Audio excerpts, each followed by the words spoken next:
The Poshos hunting humans. Appealing to the female gaze. And Jake Paul orders a knuckle sandwich. All this and more on this week's episode of News Sensation. Hello and welcome to News Sensation, the news podcast that's just for girly pops. Yes, we've got Matcha, we've got Labubu's, and in case you think I'm taking branding tips from Sky Sports, that's not what we're about over here at News Sensation. What can the viewers expect, Matty, if they're tuning in for the first time? They can expect the weirdest and wildest stories of the news of the week of the news of the week of the news of the week of the news of the week of the news of the week of the news of the week that was. Yeah. So. Very tempted to start this over. No, don't. Crazy news stories. Crazy news stories from all over the place. This week is actually quite sporty. It is quite a sporty week. There are some weeks we go entirely without sports and we go, we've got to put a sports story in it's there. surprising, isn't it, looking at us physical specimens. This week we've really lent into that. We've got quite a few sports stories. Yeah. But there's also been a lot of political happenings this week. Oh my goodness. Before we get going, I think we should talk about, the massive woolly mammoth in the room. Trump voting to release the next round of Epstein files. Yes. Telling his blokes and gals to vote for the Epstein files. The thing is that there was one rebel. There was. Clay Higgins. Yeah, Clay Higgins. The one person. There's something so funny about that, where it's like, the House votes 427 to 1 or whatever it is. His Wikipedia page did not disappoint. Clay Higgins, he's a crazy man. What I wanted to ask your opinion on, though, is, as we know, Trump has been... to preface this, there's no evidence of any specific wrongdoing by Trump in these latest emails, but there's been some suspicious stuff. So there's been him and Epstein saying that they share another beautiful secret, or the poem that's supposed to have come from Donald Trump. So if Trump were to be kind of implicated in a bad way in these files, do you think that he would get impeached? And if he were impeached, do you even think anything would happen? Because he's been impeached and acquitted twice before. I don't know what's going to happen next. And I think actually where I'm at isn't thinking about, what's going to be the process, how's this going to be done. I think the fact that he has pivoted so massively overnight from it's all a hoax, it doesn't really matter, why are we still talking about this, to release them. I think we're only just seeing the beginning of him downplaying. And I think that, bearing in mind how much he has done, which people have called a distraction from the files, I think we're only just beginning. So it is actually quite terrifying in some way that he has completely shifted his line, because that means he might be shifting his tactic. And already his tactics have been quite forceful. I think it's also worth considering that there is speculation about the fact that I think the Attorney General, when it comes to any content related to child sexual abuse, can kind of retract it or redact it, I guess, from the piece. Wow. And some basically said, it says in legislation that's allowed to happen. And Mike John's like, no, it doesn't. It's like, no, Mike, it does. And he was kind of saying, no, it's not in there. So there's a lot of things I think there's a level of dishonesty about. Mike Johnson, who said that Trump was an undercover agent who was sent to expose Epstein. Then walked it back. Walked it back. You can't just walk a thing like that back. No. I mean, Sky Sports did this week, but that's... very true. That's something very separate. We're talking in the realm of quite shrewd political operators here, but, I mean, here's a gang of, political operators who maybe not as smart. Yeah, if you think shrewd... I mean, if you think that the Republican Party looks like an absolute mess at the moment, with even Marjorie Taylor Greene finding herself outside of the trusted circle, then there's very few things in British politics that can even come close. But... boy, they're trying. We talk most weeks about what the sort of right flank are up to and their shenanigans. Hello, London. But this week, I think we should start off talking about your party. No, not your party, and definitely not mine. I'll cry if I want to. No, your party, name pending, set up by Jeremy Corbyn and Zara Sultana, has had a week. It's had a week, and it has seen a very big resignation. Adnan Hussein, one of the independent MPs who was part of the Your Party sort of alliance, because it's technically not... it is signed with the Electoral Commission now. It is and it isn't. The point is, one of the MPs who's behind Your Party and has been with it since the beginning, and is the secretary of the limited company behind Your Party, has quit. as the membership fees debacle continues. If you haven't seen about your party, it's the new left-wing outfit Yes. that's supposed to be further left than the Greens, which leaves me thinking, does anybody want that? Well, yeah, that's the big question. And I think it's worth remembering that before Zach Polanski took the Greens on a sort of marketing boom, all that momentum was with your party. And so we can say, does anyone really want that? But they had a huge boom as soon as they were announced. They did. They had like 1 million sign-ups to the newsletter or there. They got 750,000, something like that, to like actually some level of signing up to the party itself. But maybe the newsletter's even more.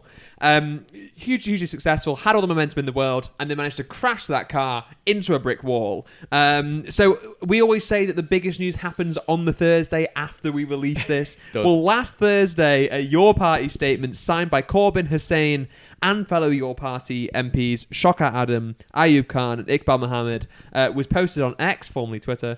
And this statement came at a very interesting time. But what it said, was even more spicy. It said that hundreds of thousands of pounds were donated to the party supporters by supporters in good faith, but have since remained beyond its reach, which they called extremely frustrating and disheartening.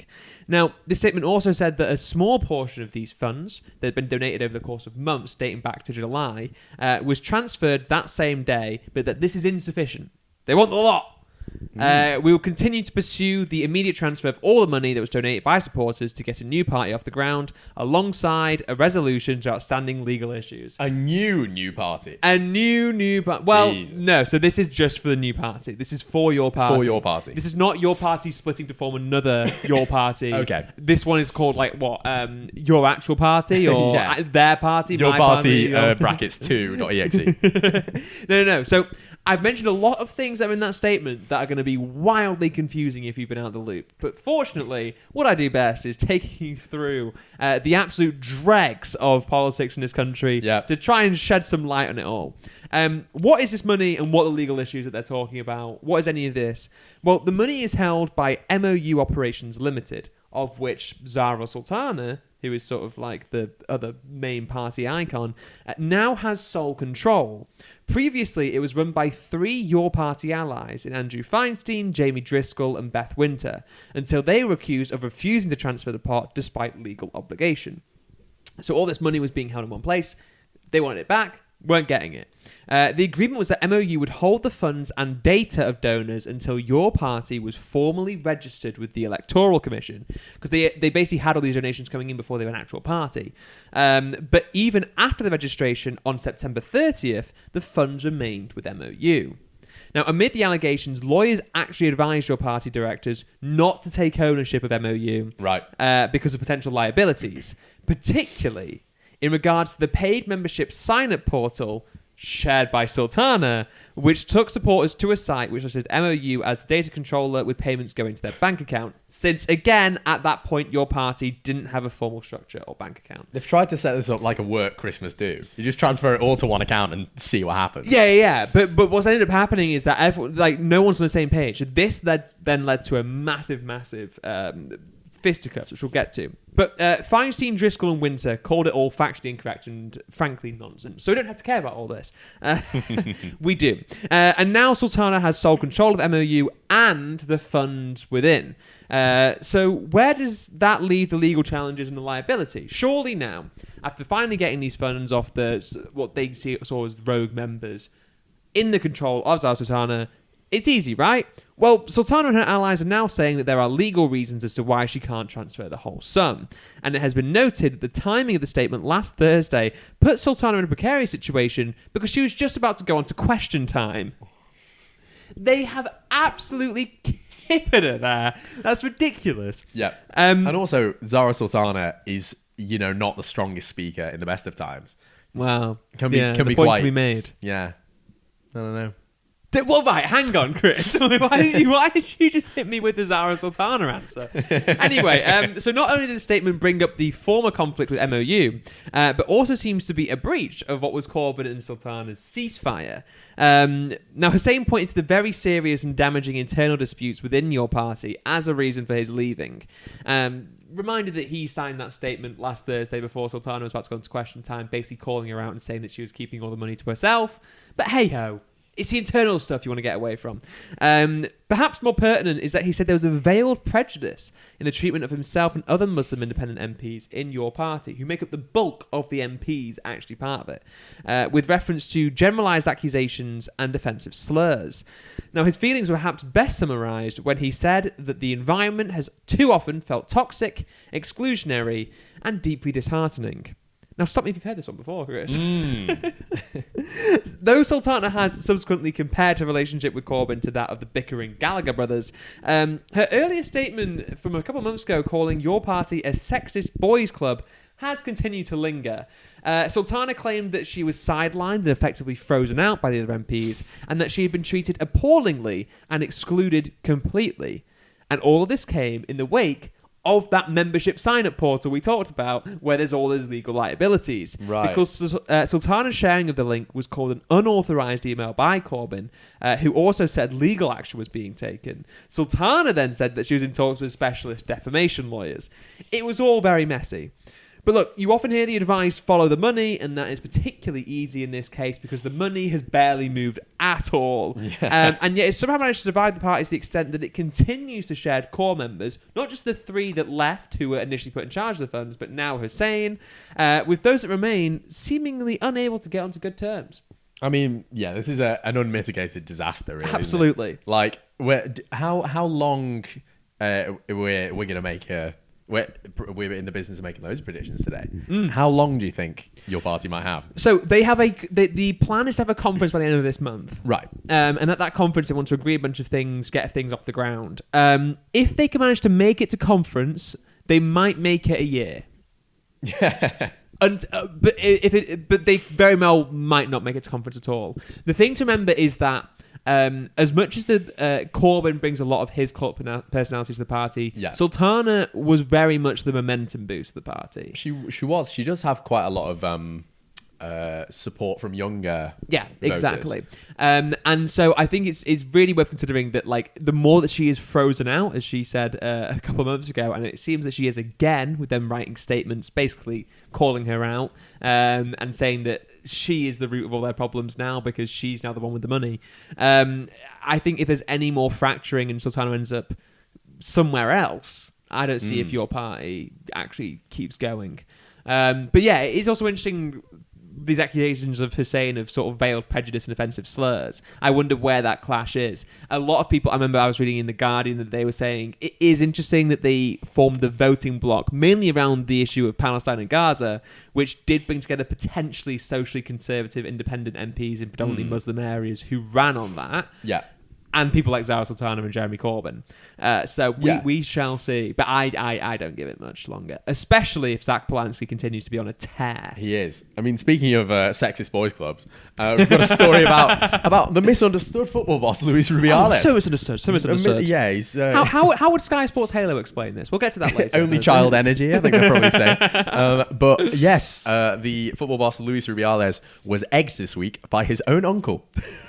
To realise just how weird this is, you will need to know who Luis Rubiales is. Yeah. So he's was a star in the world of football, and not just for his 3-game stint at Scottish side Hamilton Academical, but it's because he rose through the ranks of Spanish football to become the president of... Burst onto the scene. Yes. Of the Spanish Football Federation. 4 years into the job, his uncle and former chief of staff, Juan, accused Luis Rubiales of embezzling money from the Football Federation and spending it on parties and a holiday. There were also a couple of other legal troubles, allegedly dodgy deals with Saudi Arabia, blah, blah, blah. We've all been there. But they're not why he's famous, Matty.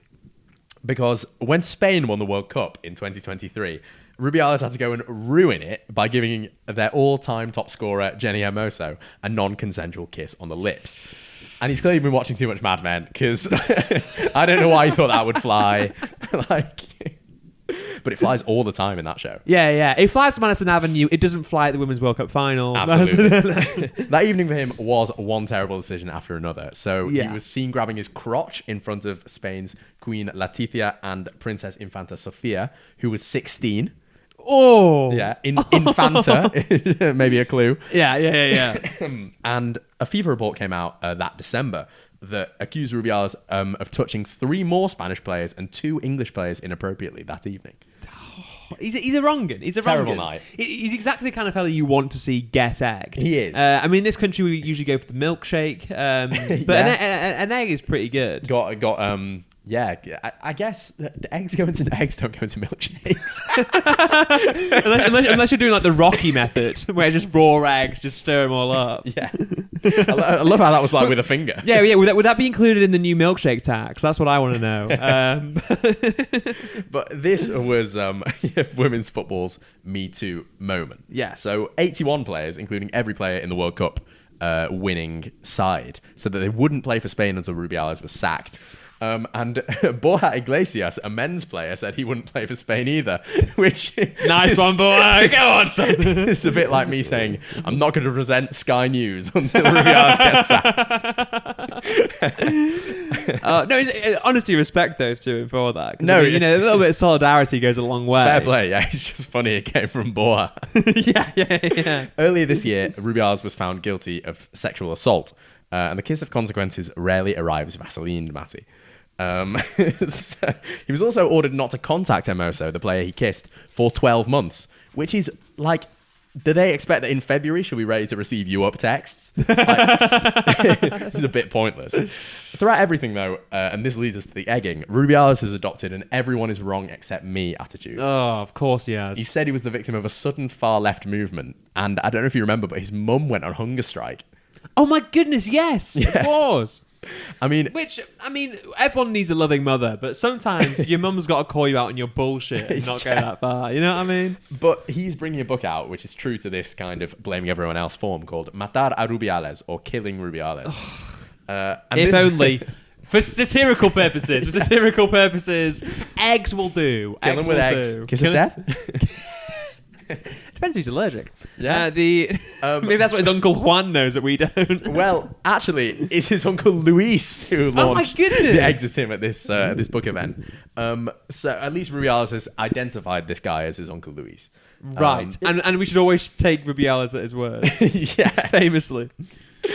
We'll link the video in the show notes. When the second egg gets thrown, it's funny. He does like what would be the smoothest, like, kind of action man style spin away.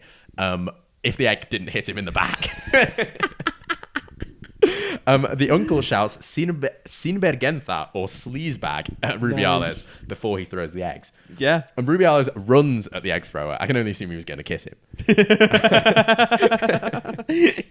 His favourite form of assault. Yeah. He's the younger Luis Rubiales, so to distinguish him from his uncle Luis Rubiales, said that the uncle threw eggs at him because he's a deranged person. Well, I think he seems a bit more sensible, actually. I can see the logic. He said, the lucky thing is that they stopped me. I don't know if he had a weapon or anything. I saw a pregnant woman with 2 small children. Focus now, Louise. I thought about the children. Wow, is that such a relief? Anyway, there's a photo of the uncle, which we'll link in the show notes. A deranged person, I mean... It remains to be seen. Is he just European? It's the most performative reading I've ever seen. Yeah. People get on guys' cases so it's like, oh, he's reading a cafe, is he? It's like, this guy in the buff on his sofa. He's even socks up. Yeah. Look at them calves. I know. The long Good socks, Lord. which some scientific studies say promote better orgasm. Really? Yeah. That's what they should stay on. Some people report that wearing, long socks and nothing else.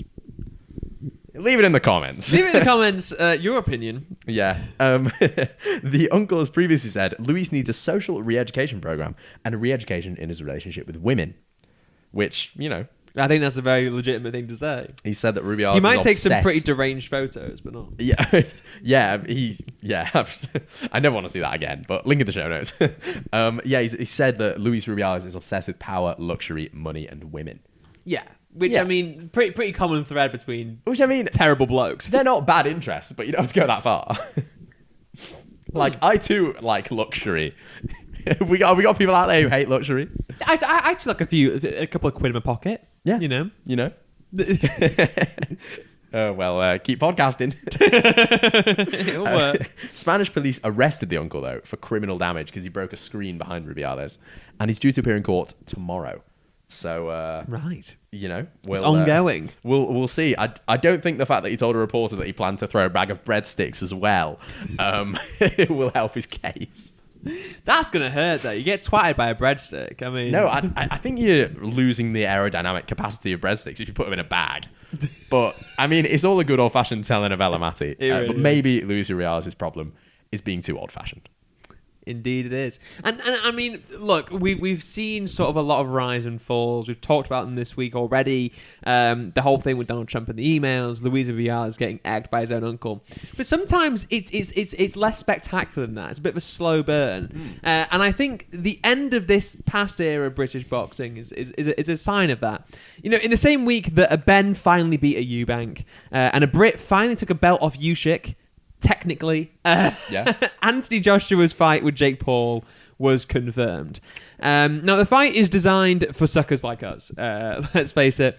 It is our role in the circus to pelt the clowns with peanuts before they run off with a lot of peanut spends. But Paul has made millions off hate watching. Yeah. Absolutely yes. I mean, we even did a bit of brief hate watching before this episode. We did. Now, his boxing career has mainly been contests against former MMA fighters, Deji, and a 58-year-old Mike Tyson. When he fought an active professional boxer in Tommy Fury, which is really stretching the meaning of the word active, he lost. Yeah. As you would kind of expect, he's a YouTuber. Yeah, and I think in one of the articles I was reading about, people were saying, look, he's a novice. He's a pretty good novice. Yeah. But he's not on that same level. Now, for those who don't know, Anthony Joshua, OBE, won Olympic gold at London 2012 and is a two-time heavyweight champion. He's pretty good. Or at least was. Now, just to make sure the gap is a bit more obvious for anyone who isn't really caught up on boxing, I'm also a bit of a casual observer. I think you're even more of a casual observer. Yeah, my dad's more into boxing than I am. Yeah, and the thing is, the reason I want to talk about this story is because I think Anthony Joshua is one of those names that transcends the sport. And one reason why is that on the 29th of April 2017, Anthony Joshua beat Vladimir Klitschko, who is a boxing Hall of Famer and a man that the Times says is on Putin's hit list for assassinations. His brother is the mayor of Kyiv, and another boxing legend, in a Wembley bout that won the Rings Fight of the Year. Joshua comes out on top as this great crowning moment. He was also named the world's most marketable athlete, full stop, for that year by Sports He was on the front of the Trafford Centre for a time. Yeah. Well, he overtook Steph Curry for that. Wow. It should be noted, yeah. Now, a month after the Klitschko fight, on the 30th of May, what was Jake Paul doing? Releasing It's Everyday, bro. I knew it was going to be that. Oh my God. I can still recite a scary amount of that. Yeah. So really what had more cultural impact? Still probably Anthony Joshua. Still probably Anthony Joshua beating Klitschko. It was kind of a big deal. Yeah. So that's basically... But how do we get from there in 8 years to where we are now? Now, having fought a white-collar match, which is what you call basically a non-professional match, against Deji, the brother of KSI, in 2018, Paul's professional debut came in 2020. Like, this is how short a time that this brain rot has been ongoing. Yeah. Against Annie Songib. FIFA YouTuber. If you're asking who, then that's a good question. Was he the one who used to, who his whole thing used to be finger bang that like button? Which is just like whatever you do, don't look up Deji's old intro for his channel. Oh my god! Yeah, quite rightly, a lot of these guys you don't really hear much from these days. Yeah, although to be fair, Rotashaw and KSI, who did quite some pretty similar things, are still about. It was a different time. It felt like one. Was it 10 years ago? Now, by this time, Joshua had added a fourth heavyweight championship to his collection, lost them all, and then won them all back. Yeah. We love a redemption arc. Where's Jake Paul's redemption arc? Well, we were going to have to wait for that news story to drop. So this point, 2020, Joshua kind of at a weird point in his powers, Jake Paul entering into the professional ranks technically, is a flashpoint in our story. So Joshua dropping his titles to Andy Ruiz Jr. by knockout in the June of 2019 was a subject of a lot of online mockery.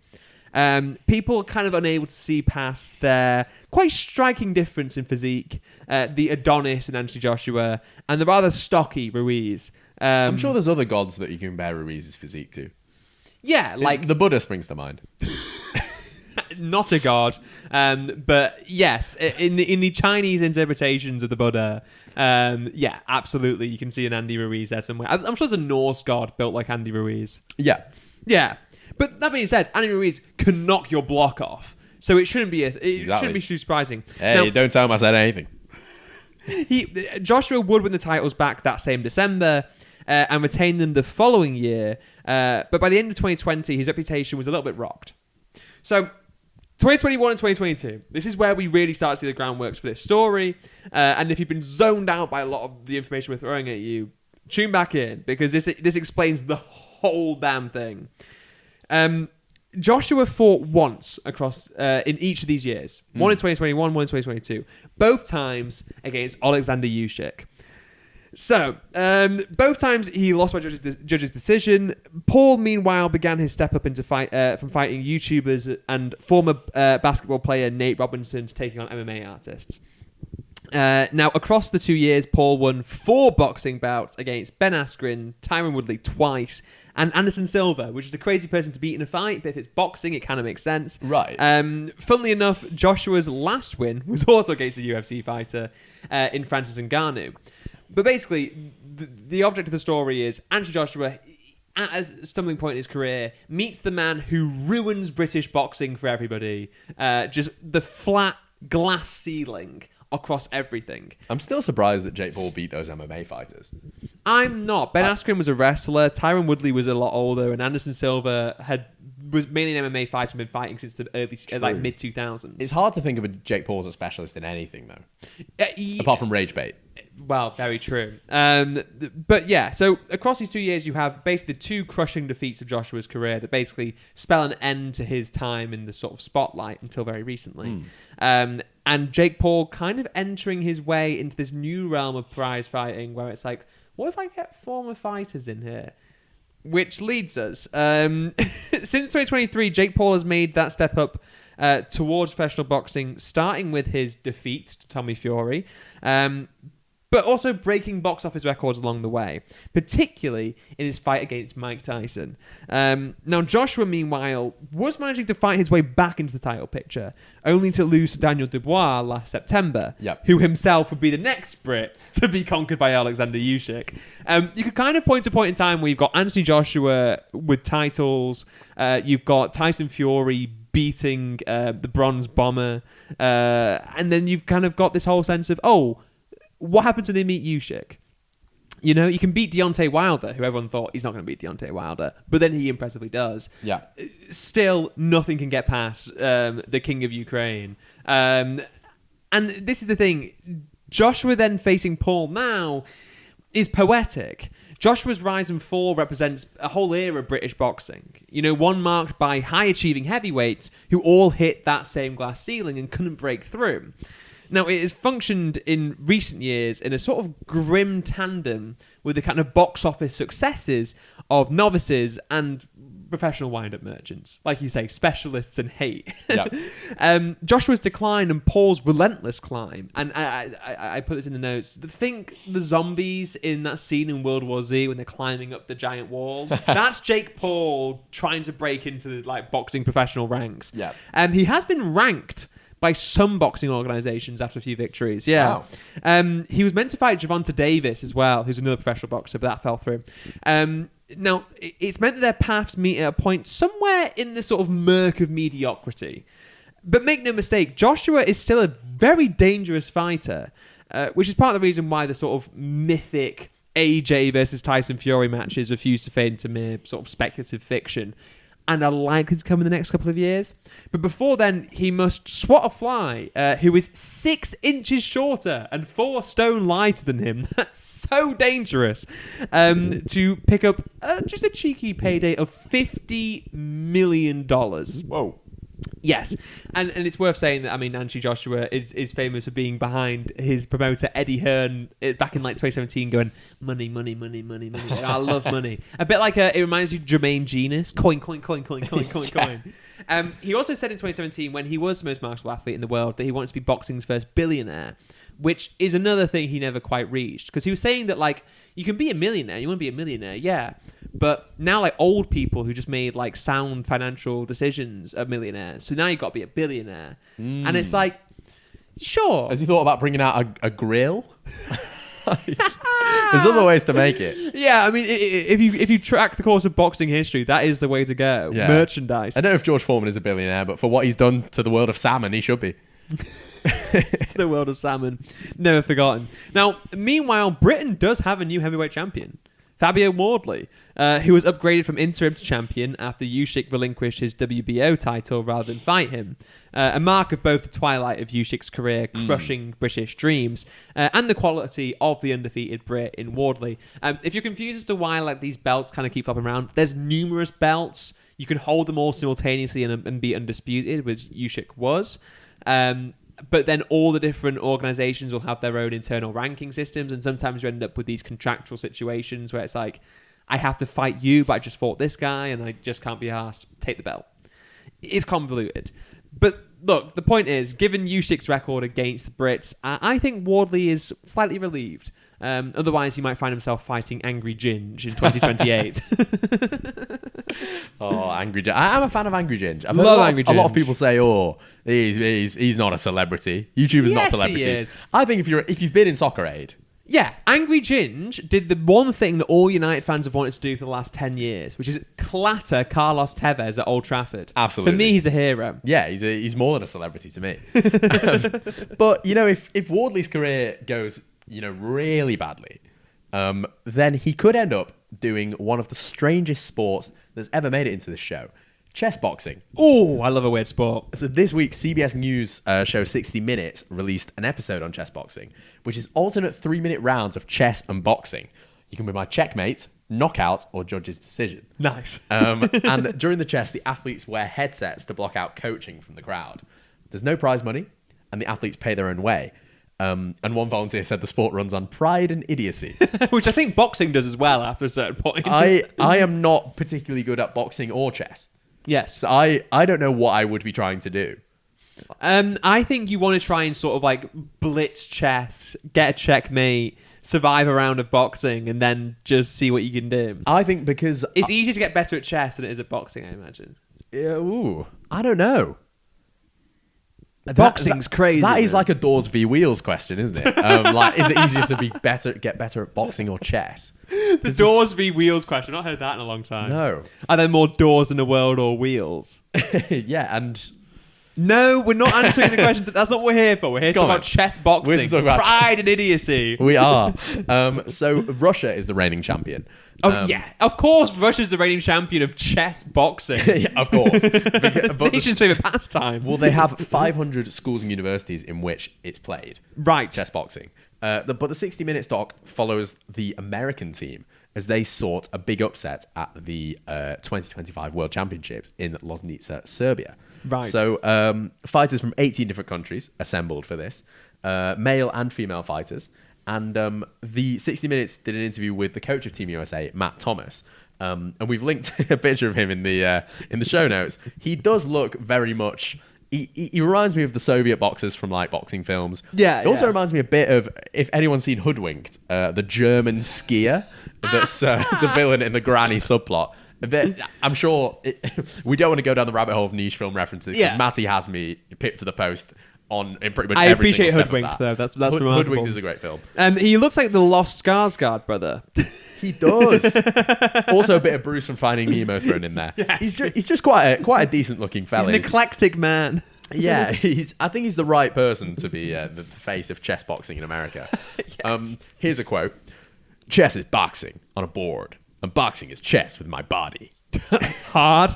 He's like, Sick. I can't tell if he's intelligent or not, because he clearly is, but the way he speaks is like, it's like frat bro, but he's also like a smart frat The bro. frat bros love chess, man. Yeah, true. But in an Andrew Tate way. Oh, maybe. Thomas dropped out of law school to be US coach. So yeah, he's probably a pretty smart cookie. Well, it depends where he drops out of law school. Right, yeah. I dropped out to be the US coach of chess boxing, obviously. It's like, is that the reason why? But he's also a commentator, promoter, and fundraiser for the sport. And Matt Thomas said, "We're by far the underdogs," speaking about the American team. No one thinks we're going to do well. Brilliant. That's what I want to hear. What I want to hear from the Also, coach. I'd imagine that the US would be quite good at chess boxing. They've got a lot of good chess players. They're good at boxing. I mean, it's really the combination of the two. I mean, he says himself that the real battleground isn't the chess or the boxing, although you have to be good at both. It's the minute in between rounds. Right. Because if after boxing you're breathing too hard, you're not unlocking all of your chess ability because your like central nervous system is You got to stay locked in. is very much in fight mode. Blood's going away from the brain. Chess boxing has an interesting history. It's believed to have originated in London. London. Chess boxing in London in the 1970s in a boxing club. And there was a 1979 kung fu film called The Mystery of Chess Boxing. Awesome. Which the Wu-Tang Clan referenced in their 1993 song, Da Mystery of Chess Boxing. Checks out. And they based that on the film, of course. There was a 1992 graphic novel from France called Froid Écateur, which was written by Enki Bilal, a French comic book artist. That portrayed athletes fighting a whole boxing match and then playing a whole game of chess. That's insane. Yeah. You literally. If you remember Anthony Joshua after the U-Shake fight, that man couldn't tell you what a chessboard was. No, I wish he hadn't told us about anything. I wish he had. Yeah. Honestly, like, respect to AJ, but man, don't give a punch-drunk boxer a microphone. No. Matt Thomas's US team is a bit like Ocean's 11. He's got a kind of a crack team of. He's got a lawyer, a Cornell maths major, a military veteran. Insane. There's a William Gambitman Grafe is one of his fighters. This is the sickest story. Really. It is cool. He's a New York State chess champ, so he's firmly like a chess specialist. But he put on 30 pounds of muscle and still only weighed 160 pounds after that. To get his boxing in line with his chess ability. Wayne God King Clark is another member of the team, and he's a boxing specialist. According to 60 Minutes, his chess leaves a lot to be desired. Okay. But Matt Thomas said not to underestimate chess boxers. These guys are Mike Tyson, but in the head. They want to tear you apart and make you doubt yourself, and want to quit in the same way a boxer would pick you apart. They're picking you apart with their brain. It's like, what are you talking about, man? Exactly. This man is 2/3 my name, and I think he speaks to 2/3 my soul that is just constantly confused at all time and just kind of blokey. Yeah, he's tying things together though. I'm loving what he's putting down. It's poetic. I'm picking it up. I mean, this is the guy who would coach a team with Gambit Man and God King in there. It's all very Top Gun, you know what I mean? Petr Zhukov, the chairman of the Russian Chess Boxing Federation, says old school boxers always used to play chess after training anyway to bring out certain mental qualities. Right. I mean, I know that Mike Tyson used to read a lot of Nietzsche. Let's see Jake Paul's library. But what about the world champs? Russia won 75 of their fights. So they came out firmly on top. Right. But victory for Americans came right at the end of the tournament, with lifelong chess player James Canty III winning the super heavyweight fight. Let's go. Of course the Yank will win the super heavyweight. Oh, yeah. I mean, not to generalise. have you been to Disney? But Air Force One over here, like... Roads are wide for a reason. No, I love the idea of chess boxing. I think somewhere in my mind I'm like, it means I could win a boxing match by winning a chess match, but I couldn't do either. Yeah, I'm inclined to think that we'd be better at the chess aspect just because we've been more highly educated in the academic side of things and in the fighting side of things. I'm not that good at chess. I'm not good at chess either. I'm a scrapper. Don't get me wrong, Sunshine. I've got the reach as well. You look at this. I've got the. You get within. Roman salute, Ollie.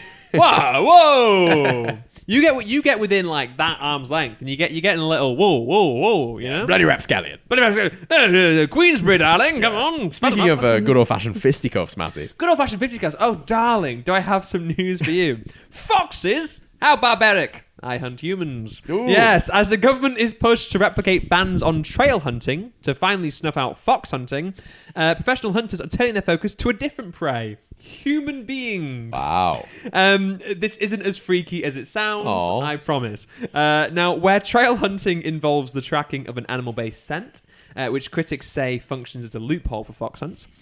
Clean boot hunting is the tracking of a runner's scent. And boy, can a runner pong after a few miles.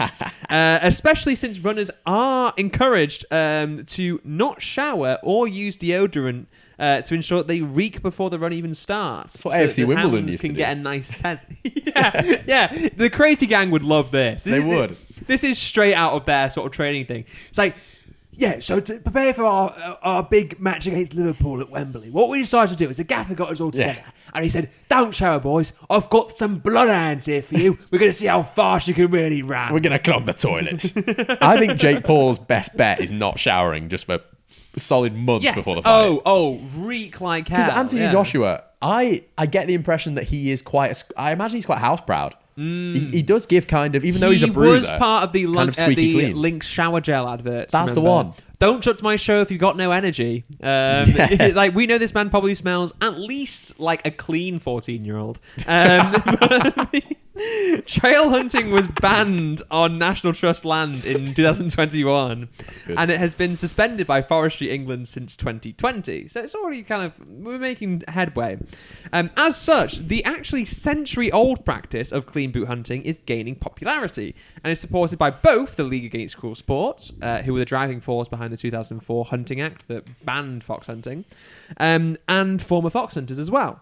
So now this may sound like a bloodthirsty landed gentry hunting smelly commoners for sport, but that's not entirely true. I mean, hooray. It isn't a blood sport. The image of foxhounds ripping apart their catch can be put to one side because there is no foxhounds in clean boot hunting. It's bloodhounds. Which sound worse, absolutely are not. Despite their ominous name, they are apparently very gentle and really not really not particularly interested in their catch once they've got it. Yeah. Like, they get there, I found the scent, great, I'm done now. Is my bloodhound destroyer of worlds? I leave him with my 3-year-old all the time. Yeah, exactly. So, look, they'll come for the bloodhounds next, let me tell you. Oh, you can't have any dogs these days. Can't have that dog in you these days. So, if you are the quarry, Chris, which is the name for the runner or the runners, right? You aren't running for your life, but you are still being chased by a pack of dogs, which I think is a traditional kind of personal training. It doesn't really... They're not beating the... we're going to be hunting commoners allegations by calling them the quarry. Yes. Yeah. Absolutely. I mean, look, there's also... what on earth was that noise? Did you hear that? Anyway, the point is... 3 a.m. new sensation challenge. Don't call new sensation at 3 a.m. We need to have a call in here. That'd be great. Just an old-fashioned phone. Bling, bling, bling. But yeah, if you're listening to this while I'm watching, that must have been a horrible few minutes. Mother. Mama. So yeah, look, being chased by a pack of dogs and a Posh Pons on a horse, not great, but it works. Now, in a landscape, It whips them into shape. Yeah, in a landscape dominated by PTs and running clubs, the popularity of clean boot hunting is lining up with the rising cross-country fanatics, who are all masochistic. Yes. Yeah. So many of these cross-country runners would likely be up for a chilly morning chase, even if they are in fact being chased. So really, Chris, I think this all gives a whole new meaning to the thrill of the hunt. Well, Matty, I think during that last story, I'm afraid to say our female viewership might have dropped off because women, according to Sky Sports, are just not interested in sport. No. I don't think they're interested in news either. Like, how could we... Oh, girl sensation. That sounds really bad, doesn't it? Yeah. Yes, we're talking about Sky Sports Halo, which was Sky Sports' a questionable rebrand. That will not rebrand. Admittedly better than Girl Sensation, which does sound like a creepy R&B song from the early 90s. Yes, R. Kelly's. You're my girl sensation. Ooh. I was thinking R. Kelly, but you went for more like Boys Who Cry. Yeah. When my eyes get an issue. Anticipation of this girl sensation. Oh my god. But yeah, 3 days after its launch, Sky dropped its latest social media offering, Sky Sports Halo, after claims of sexism. Because they branded themselves as Sky Sports' Lil Sis. Oh. which promised a new offering for female sports fans, which literally was just girly edits of sports clips. And girly edits, right? It's Yeah. like quote unquote. Pastel pink fonts. Yeah, so someone looked at their daughter's like TikTok and went, yeah, I can do that. Yeah, exactly. It was definitely like, well, it seems to be the brainchild of like some dad. Yeah. Who's like, one of those who constantly posting on LinkedIn about AI. Yeah, because he thinks that's impressive because he has no sense of anything. Yeah. A video just to like illustrate what Matty mentioned there about the so-called, girly edits. A video of Manchester City footballers Rayan Cherki and Erling Haaland linking up to score a goal was captioned, "How the matcha and hot girl walk combo hits." If I can hate an edit of City players even more. I should have said how the raw milk combo hits, what with Erling Haaland's diet. Well, very true. But that'd be for the boys, surely. Oh, yeah, of course. Well, speaking of the boys, other TikTokers made man-focused edits with captions like, "How the cold beer and manual labour hits." Yeah! Which, yeah, See, this is the thing. Is put it's up like a couple of bricks. They clearly went, that works for dudes. Yeah. What if we just flipped it for girls? Like, no. Yeah, absolutely not. Because you know what? I think you'd find more girls who would be drawn to an edit with "how the cold beer and manual labour hits" than any of that first one. Because like the pandering is the worst thing. Yeah, exactly. I mean, Matty, do you know what a hot girl walk is? Yeah, it's when you put on headphones, listen to some music, and go for a walk. Apparently, according to, I think it was one of the articles I read, it said it was like a meditative one that had to be 10,000 steps. No. It doesn't have to be 10,000 steps, and it is technically meditative, but it's sort of like, it's to kind of like just get away and just go for a walk. Yeah. I was going to say, I didn't know girlhood had those extra rules. Yeah. When I go for a hot girl walk, it's not 10,000 steps, darling.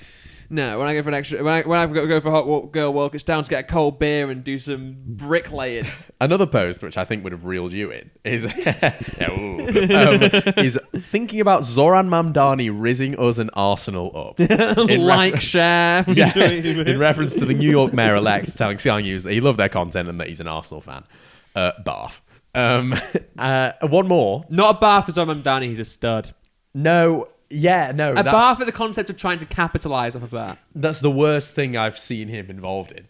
Yeah. Apart from Hassan Piker. Hassan Piker. Well, again, there's this sense that like they're just throwing in words. Yeah. Rizzing us and Arsenal up. Shut up. Exactly. Like, what does that up. even mean? Yeah. He's refused to condemn, Sky Sports Halo. One more was focused on the so-called bromance between tennis players Carlos Alcaraz and Yannick Sinner. Called like Sin Carrascore or something. Yeah. Again, shut up. Shut up. Just shut up. Or just go full challenges and make it a really steamy edit and have some like... I've seen enough of those this week with Trump and Clinton. Good luck, babe, honestly. Clinton watching the presidential debate like Zendaya. Allegedly. Epstein's brothers just said that Bubba is not supposed to refer to Bill Clinton. Which does make you wonder, did Ghislaine Maxwell have a horse called Bubba? Well, I've been to the island on a horse called Bubba. Anyway, why don't they just name the horse? I've been through the desert on Wallace. You've stolen that joke. I saw that joke. I stole the previous joke as well. Oh, yeah, very true. Sorry. We always credit our jokes. Yeah, we should. There's a guy who made that video. Check him out. Yeah, he's very funny. But the one Sky journalist told the Daily Mail, this will take some living down. And as if to prove the point, the top two comments underneath the Daily Mail's article are, "No more women talking about men's football, please." And "I would have enjoyed women in their traditional role of making the teas at cricket matches." Failed comics, do you think? Yeah. Frustrated comics? Yeah. Absolutely. I mean, frustrated comics, just general losers. Yeah. General losers. Just a sort of like, just a guy. Thank you, service. Thank you for your service. Just a guy who's like, look, you don't have to watch. Yeah, exactly. Go do something else.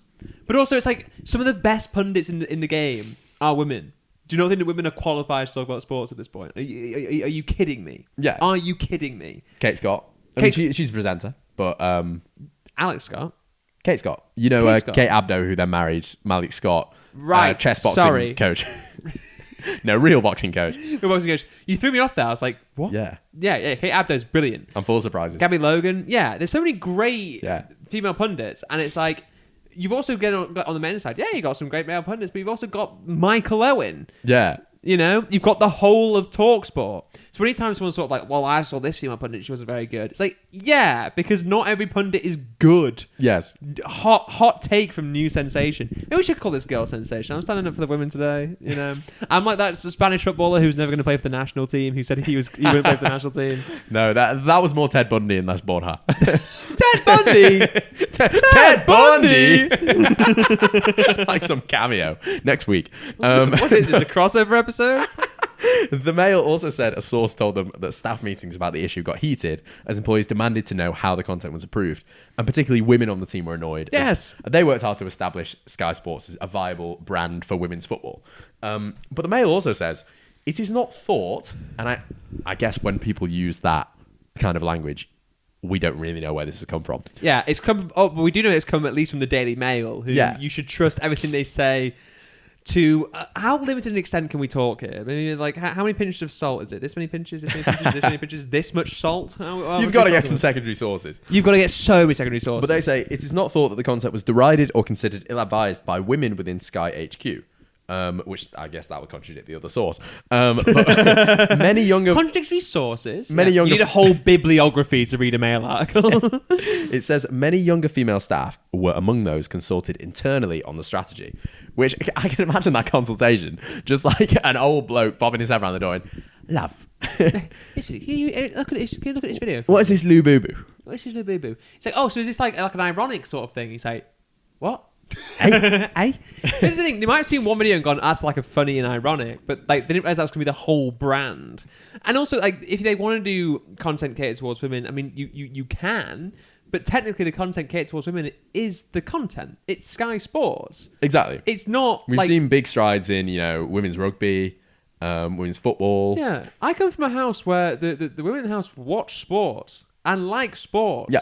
And it's like, they're not kind of going, oh, I wish that they like covered this in some sort of pink filter and made it kind of raunchy so that I can enjoy it. So then they enjoy it because it's sport. You could say that was the problem in the first place. I mean, we've had throughout like the last decade just female athletes being asked like why they're not smiling, like who their favorite male player is. We don't need any All more it's of it. doing is drawing thicker lines that just make you look thick. Exactly. It's a joke. It's ridiculous. And if you want to hear me and Chris stand up more for the women of the world, famously feminist pod. Well, yeah. I would say that. This is what feminist looks like. Remember that? Like Hassan Piker. No, I'm not electrocuting my dog. Allegedly, I don't have a dog. But like, remember there's like, whether Matty electrocuted his dog or not, it's still legal process. It's still ongoing. in the process. Benedict Cumberbatch wearing the "This is what a feminist looks like" T-shirt and pointing to himself. Tumblr 2013. He did not. Gangbusters. Yeah, he did. Come on. I would excuse that slightly more than Hassan Piker because at least Benedict Cumberbatch is kind of old. Also, this is early 2010s feminist core. Like, we're just figuring out how to talk about these things because human history moves at a snail's pace, and men especially. We take our time. Next week we're going to write stuff on our faces in permanent marker. Ugly, unloved. Yeah. Brilliant. Nothing but a black square for next week's episode. If you want to catch our performative activism going forward, you can follow our social medias. Our Instagram at New Sensation, our TikTok at New Sensation Pod. Or our email at newsensationpod@gmail.com. That's newsensationpod@gmail.com, in case you missed whatever the hell that was. But for now, he has been the marvellous, mysterious and magical Christopher Patel. He has been the... I've completely run out of M words. You don't have to use M words. He has been the maleficent. You already said mysterious, marvelous, magnificent. He's been Matty Curry. Malignant. Maleficent, malignant, and mind-bendingly monstrous Matty Curry. And thank you for tuning in. I'm so ready for this episode to be over. Yeah. Put it as our What's the next one?